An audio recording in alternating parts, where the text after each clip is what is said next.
Playing a wind instrument can be a tremendous physical challenge.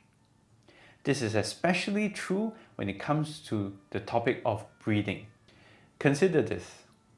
An oboist could take a really short breath but be able to play a quite long phrase. This story is quite different when we have to play the flute or the tuba.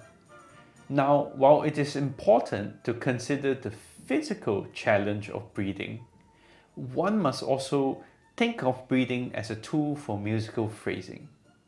For us to explore this challenge of breathing, let's look at how Kenneth prepares Bizet's famous melody.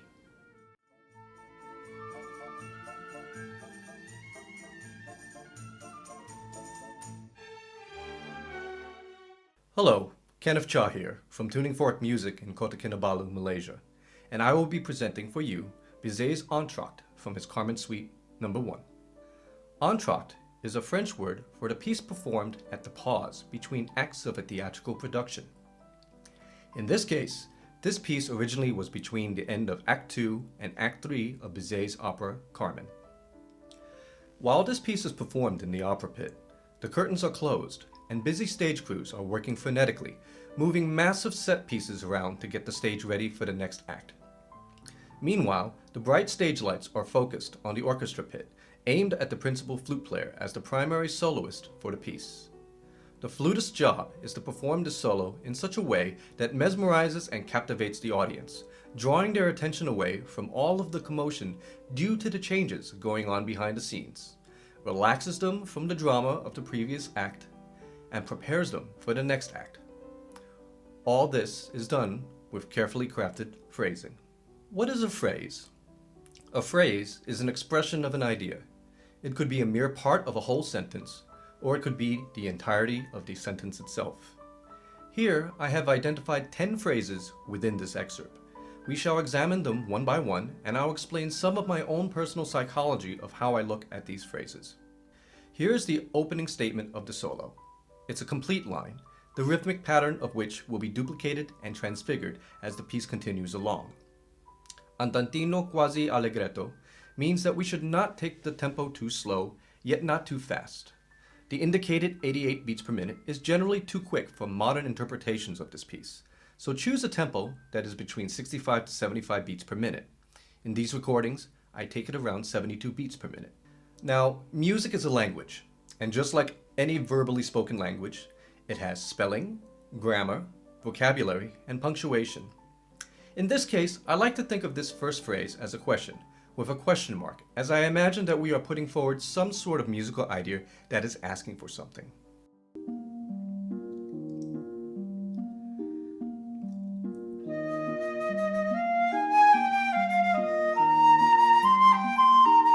With every question, one hopes to get an answer, and phrase number 2 would be the initial answer to the question posed in phrase 1. It's actually a simple short answer, the type of short answer that is open to further inquiry.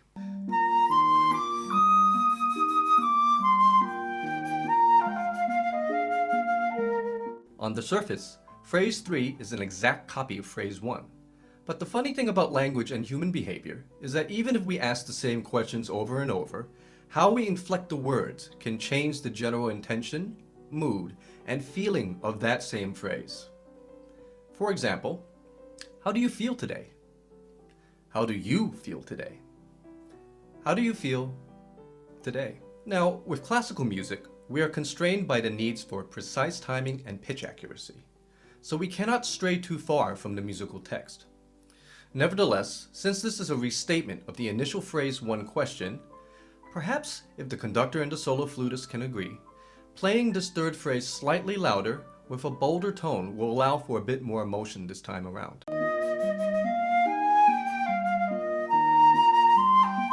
Once again, we have an answer to the question, but because it was asked again, the answer goes more into detail. It's best to take enough air so that we can make it all the way to the E at the end of the first long slur sequence. Let that last E finish with some nice vibrato so that you can hide your breath under the ringing tone and go into phrase 4A. If we so far had question marks and periods as punctuation, the break between phrase 4 and 4A would be like a comma. You're taking a breath so that you can commit to finishing the idea all the way to the downbeat of rehearsal A. Again, a bit of vibrato and quick breath that doesn't let the energy of the line completely break is key.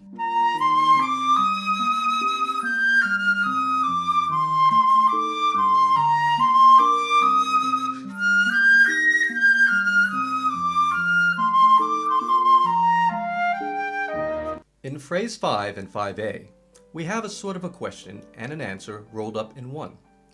Perhaps the music is asking a rhetorical question in 5, the answer of which is spelled out after a comma into 5A.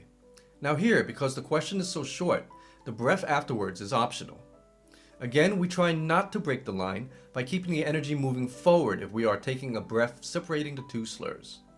All of this while the clarinet is happily telling everybody what the flutist just said in the background. Therefore, treat this phrase as an obligato section.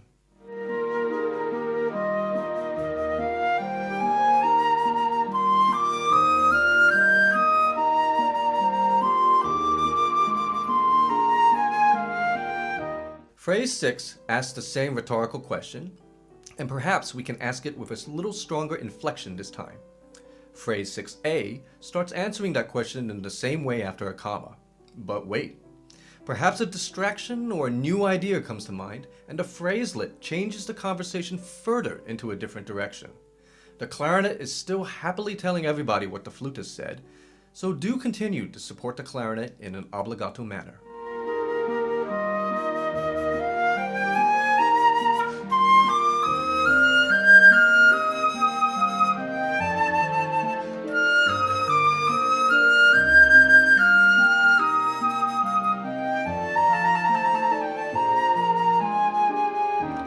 Phrase 7 is really about jumping into a conversation carried on before by the English horn and bassoon, followed by the clarinet.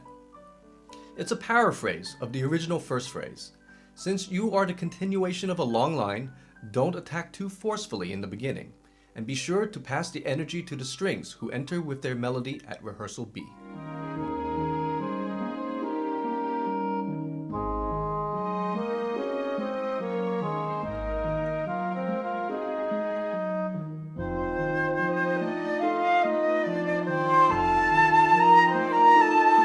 Phrase 8 is a very tiny nugget. Again, you are continuing the good build-up work of the English horn and the clarinet, this time much more forcefully with the forte dynamic.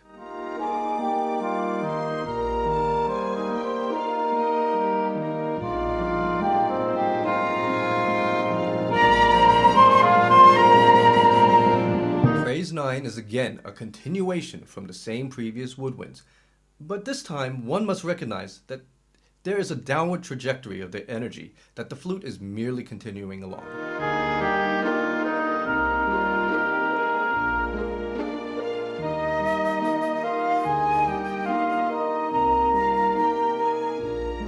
The final phrase 10 brings everything to a close. The second flute player is given the task of helping the first flute player by playing the first measure of a long 4-measure phrase that is sure to be stretched to a considerable length by the smorzando indication. Take a very deep breath, match the color with what the second flutist has given you, and aim the airstream up and away so that the smallest bit of the underside of your airstream is sliced by the embouchure hole. This helps to ensure your pitch will not go flat throughout the long high G. Cut gently at the string pizzicato that finishes this piece.